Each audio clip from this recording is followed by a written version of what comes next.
my one and only Poppy. I don't know if I've told you how much I've come to admire your generous spirit. Growing up, I took for granted the way you selfishly gave yourself to those who were down and out. It wasn't until recent years I realized not everyone does that. Or what is that? Hurting souls have always found a haven in Christ in you. Immigrants, homeless, recovering addicts, the elderly, the unfriendly, otherwise known as the least of these. I remember being about 6 years old the first time you picked up a homeless couple. It was a cold winter evening on Airline Highway. The man was pushing the woman in a wheelchair, and you offered them a ride, and we went by the Salvation Army to find it closed for the night. And you drove them to the place they directed instead, a wooded area on the edge of the parking lot in a bad part of town. Jordan and I thought their tent was neat, but you knew differently. It was cold. Without hesitation, you gave them the old comforters we'd used to keep warm in the van, and we said goodbye to our smelly new friend. And you went back the next day to take them to a shelter. That was the first time I understood what it meant to be homeless. We asked a lot of questions about what we'd seen. It made a lasting impression on me. I forever saw the homeless through different eyes of compassion, understanding, instead of cynicism and entitlement.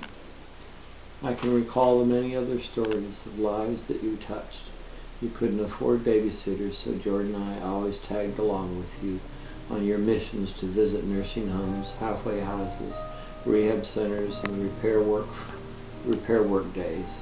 Maybe we didn't spend our weekends like other friends did, but I'm so very grateful that you taught us how to live like Jesus as a way of life, not a Sunday school lesson. This wasn't done out of obligation or because the Bible said to do it. It wasn't religious. This is how you taught us to live, to see the need and meet it. How many times were you burned? Countless. Yet, I've never heard you recall them. As a child, I thought this ordinary. It was our normal. Now, I recognize that for what it is, extraordinary. You display an extraordinary spirit of ceaseless generosity, undeterred by the wounds the world has inflicted. You have been forgiven so much that you love much. Never have I known you to hesitate. Your right hand never let the left hand know what it was doing. Thank you for consistently modeling compassion and generosity to us. I hear of families visiting soup kitchens to show their children how to serve. This is their good work. Poppy, you showed us so much more than works. You showed us what it meant to lay down your life, invested your time and money on hard labor, and most importantly, your heart into people. I'm overwhelmed when I think of the number of lives that you have touched, and I pray fervently that I would learn to be like Jesus. And I have seen in you over the years to give without thought of gain or of reward.